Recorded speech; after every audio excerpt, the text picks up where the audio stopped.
When I was in this process of trying to change, I didn't realize how little my self-esteem was.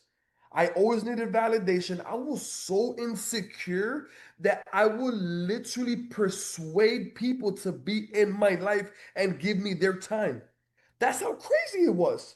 Like, okay, if I wanted to transform my life and become bulletproof and have this conviction where I really make decisions off logic and not emotion, what would I do? How can I start? And this is for anybody. For you to transform your life, you have to understand we have to come to terms with ourselves and accept ourselves.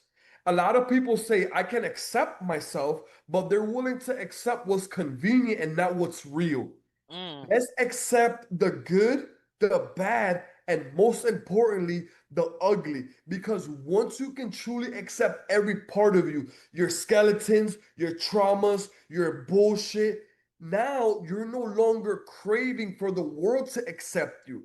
The world is only accepting a perception of you because you're so afraid of judgment that you're only sharing people to see and not what's real.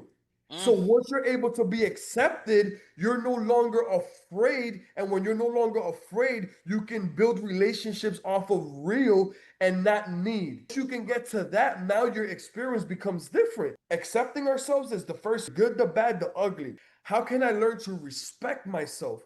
For me, I had no self-respect. I was willing to give myself up to anybody at any time, and I was willing to persuade other people to engage with me because of how insecure I was. I had no self-respect.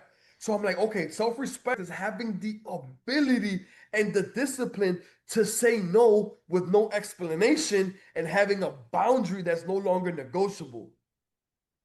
But it's not just about saying no to other people, it's about saying no to yourself. And no, I'm not going to engage in this thought. No, I'm not going to engage in this habit. No, I'm not going to make this decision because I know that in order for me to respect myself, I have to make decisions with logic and not emotion.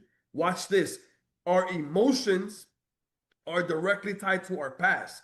So anytime you make a decision with your emotion, you're giving yourself the opportunity to relapse. And this is why self-sabotage happens so frequently.